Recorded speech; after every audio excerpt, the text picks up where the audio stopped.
Samajwadi party के कार्यालय के सामने सीवर लाइन डाली जा रही है। हालांकि पूरी गंगा से लेकर के जितनी भी नदियां हैं सब गंदी पड़ी हैं, लेकिन इन्हें याद तब आई जब समाजवादी पार्टी के कार्यालय में रोजा इफ्तार होता है। उसी समय इनको याद आया कि सीवर लाइन यहाँ पे खुदनी है।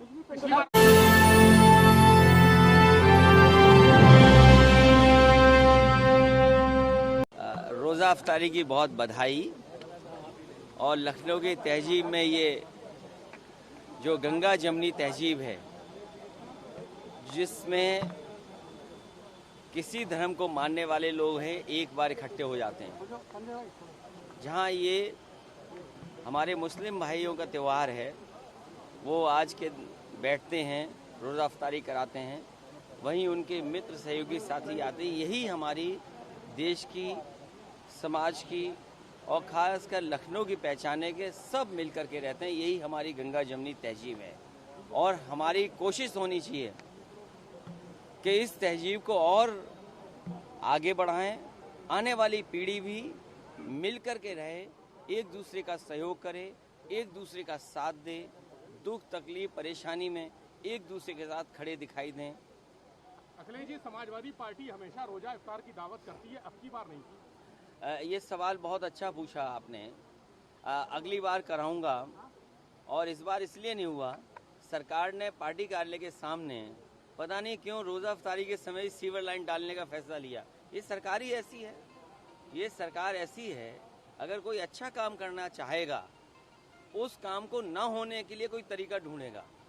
इस बार समाजवादी पार्टी के कार्यालय के सामने सीवर लाइन डाली जा रही है। हालांकि पूरी गंगा से लेकर के जितनी भी नदियां हैं सब गंदी पड़ी हैं, लेकिन इन्हें याद तब आई जब समाजवादी पार्टी के कार्यालय में रोजा इफ्तार होता है। उसी समय इनको याद आया कि सीवर लाइन यहाँ पे खुदनी है। ऊर्जा मंत्री अभी पिछली सरकार की गलती से कहते हैं कि बिजली संकट में पिछली बार सरकार ने की थी। मंत्री जी भूल गए, हो सकता है बिजली चली गई हो इसलिए भूल गए हो। जो कारखाने उन्होंने लिखे हैं अपने ट्वीट में, तीनों के तीनों कारखाने समाजवादी सरकार के बनवाए हुए हैं। ये भारतीय जनता पार्टी जो डबल इंजन की सरकार है, अगर इसने कोशिश की होती कि बिजली के लग रहे कारखाने पूरे हो जाएं, कोयला समय पर पहुंच जाए, तो आज उत्तर प्रदेश की जनता को इस संकट से, इस परेशानी से नहीं जूझना पड़ता।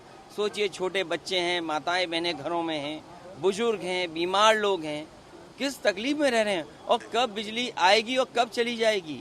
इन मंत्रियों के कार्यक्रमों में भी बिजली चली जा रही है, इसलिए बिजली का संकट पैदा किया है।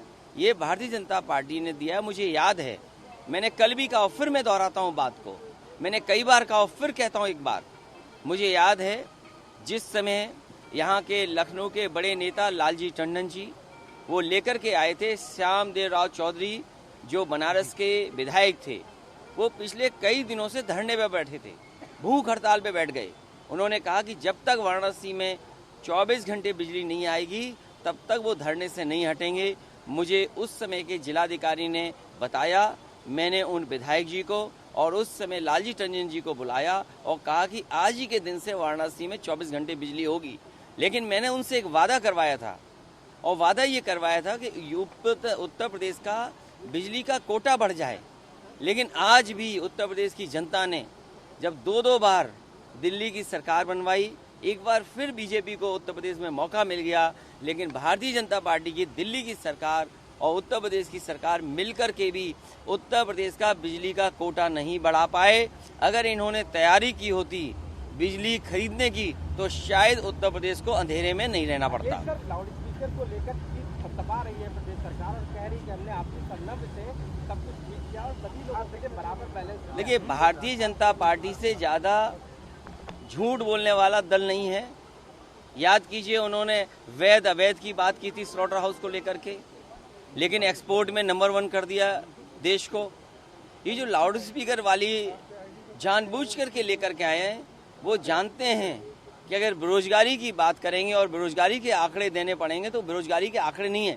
आज भी नौजवान लखनऊ में भारतीय जनता पार्टी के कार्यालय के सामने जाकर के अपनी नौकरी की मांग कर रहे हैं। सोचो, उन्हें लाठी खानी पड़ी। और यही नहीं, पिछले 5 साल में न जाने कितने नौजवानों को लाठी खानी पड़ी। लाठी खा करके अपमानित होना पड़ा। और आज कई नौजवान ऐसे हैं जो सुनने में मिलता है और खबरें आती हैं कि वो आत्महत्या तक कर रहे हैं। इसलिए सरकार जानबूझ करके लाउड स्पीकर में बहस छेड़ना चाहती है। और ये कोई आदेश आज का नहीं है, पहले से इम्प्लीमेंट क्यों नहीं किया? ये सरकार बताए कि जिन अधिकारियों के उपस्थिति में ये सब उल्लंघन हुआ है नियमों का, उन अधिकारियों पर क्या कार्रवाई सरकार करेगी। सर, भाजपा सांसद है साक्षी महाराज, कल वो सीतापुर गए। सीतापुर में उन्होंने कहा कि मायावती उत्तर प्रदेश में सिर्फ बीजेपी की वजह से जिंदा है और बीजेपी की बहुत सहायता करी 2022 विधानसभा चुनाव में मायावती ने। वो बात हो चुकी है और बीजेपी की जो इंटरनल रिपोर्ट थी, उस इंटरनल रिपोर्ट में भी यह कहा गया है कि कहीं न कहीं बहुजन समाज पार्टी ने उनका साथ दिया।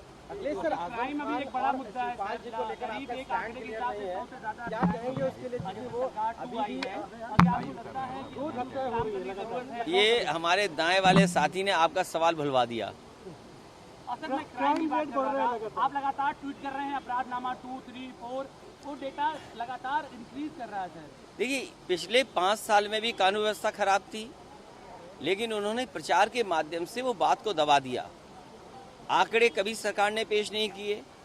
जो आंकड़े दिल्ली की सरकार के पास हैं, उसमें कानून व्यवस्था सबसे ज़्यादा खराब है उत्तर प्रदेश की। और आज तो देखने को मिल रही है कब किसकी हत्या हो जाए, कहाँ डबल मर्डर हो जाए, कहाँ खेती को लेकर के, ज़मीन को लेकर के ये हो जाए। इसीलिए कानून व्यवस्था पर बहस न हो, लोगों के ऊपर जो अन्याय हो रहा है उस पर बहस न हो, इसीलिए सरकार ये बुलडोजर चला रही है। और सवाल बुलडोजर का अगर है तो वो दल देख करके, जाति देख करके और ये देख करके कि मुसलमान का है, इसलिए बुलडोजर चलेगा।